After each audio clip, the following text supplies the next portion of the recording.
Hey y'all, James here. This is the last goodbye from The Hobbit, and I have to say I was super happy when I saw this was the production Geoff's going for, A, because I love his theatrical productions, they're full of lore, and B, because he likes to do trilogies, right? So the third Hobbit in The Hobbit was due, and The Last Goodbye is a perfect fit, kind of wraps everything, because it's Bilbo looking back in a poem at the end of the Battle of Five Armies, so this kind of adds that ribbon to the trilogy, so it makes perfect sense. Can't wait to hear it. Let's go. I saw the light. By Billy Boyd? I saw the light. Had no idea he sang this. From the sky,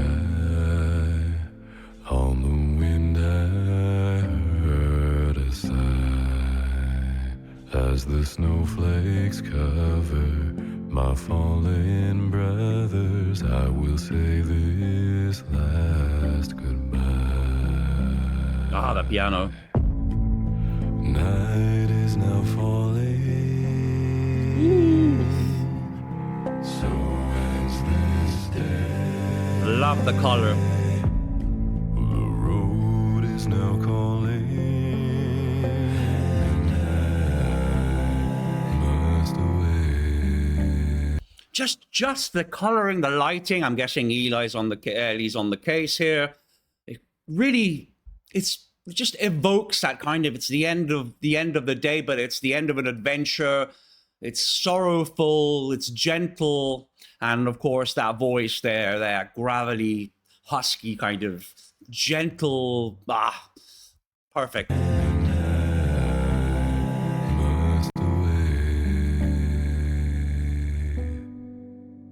And the piano is beautiful. And under a tree, through lands where never light has shone, by silver streams that run down to the sea. Under cloud, beneath the stars, over snow on winter's morn, I turn at last to paths that lead home. And though where the road then takes me, I cannot tell. I love this because it feels like there are parallels, to his just kind of like a singer's journey in a way, Don't know where the road's going, but he's going home here to doing something, like the whole the Hobbit series of songs is a bit like going home. He's going back to do that theatrical style, but the road goes ever onwards, so you don't know what's going to happen. Bit of a stretch maybe, but now comes the day to bid you farewell. Many places I have been, many sorrows I have seen, but I don't regret, nor will I forget all who took that road with me. dear God, I love this. I've always said, like, this for him isn't super low, but that low chest voice is my favorite part of his voice, even more so than his subharmonics, which, when you first hear Geoff, you're like, wow, those subharmonics, but over time, I think that the part of his voice I love the most is this kind of low chest. It's so rich, so vibrant, and it evokes the emotions he wants to go for here perfectly. And I'm guessing we're going to get the higher voices coming in now, right? To add, it's going to build. That's Geoff's style. It's going to start building now, I'm sure. All who took that road with me. Here we go. So ends this day. The road is now calling.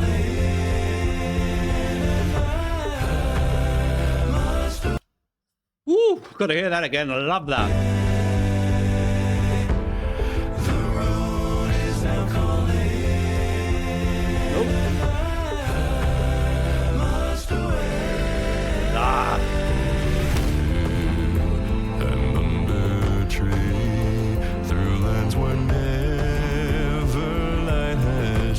Drums. By silver streams that run down to the sea.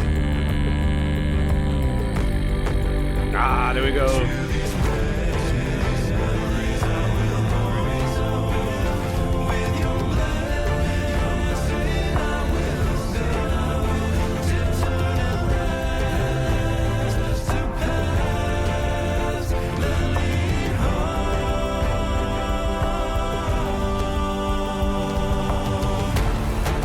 Wow, I love the way Geoff builds songs.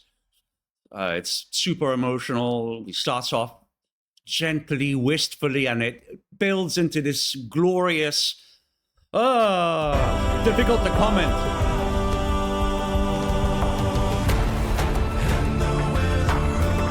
Listen to that sound.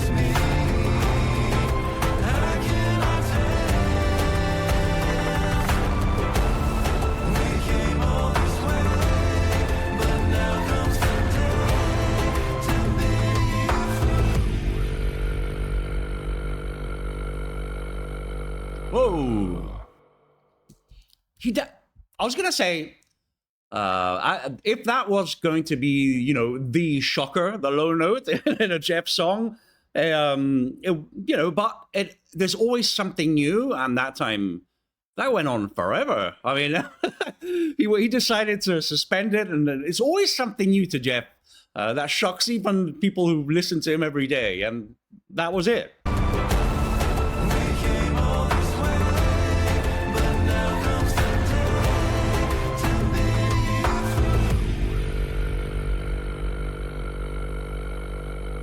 Jeez, how long? I bid you all a very fond farewell.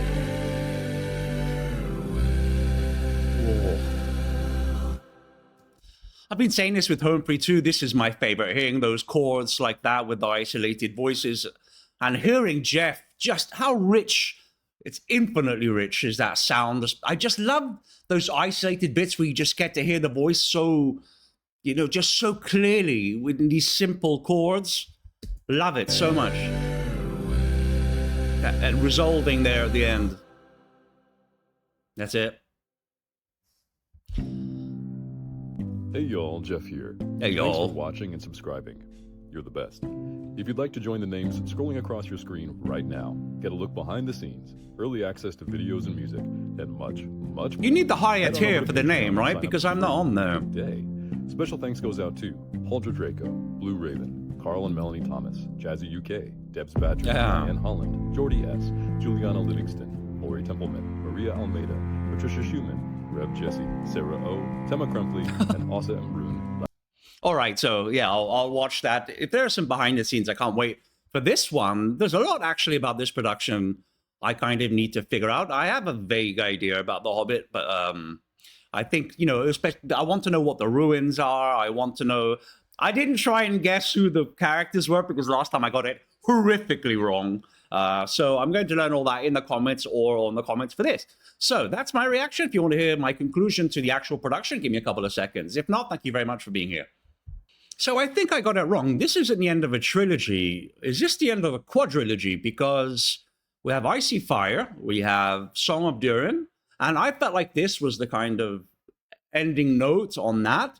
But you'd also have to factor in Misty Mountains at some point, right? But it feels like Misty Mountains is kind of on its own a little bit. Maybe I'm wrong. I'm just talking about the emotions and the productions, and this feels like it kind of ends the Icy Fire trilogy for me, but I mean, I could be wrong.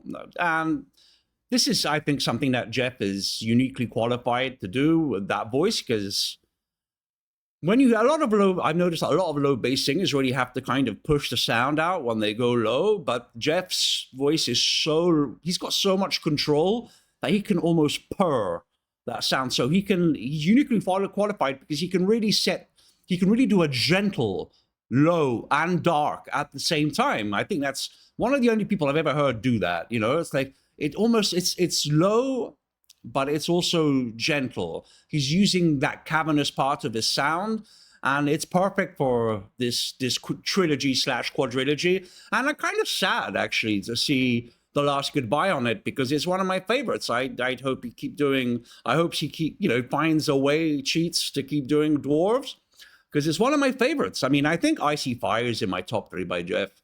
What an incredible production. He uses the same techniques here, something that he's incredible at, which is he doesn't just rely on that incredible lighting. I always said the lighting going, dark and it's blue and it's wistful and it's sad and it's cold. And then at points it goes dark to kind of give you even more that feeling of emptiness. But he doesn't only rely on that. He uses his voices.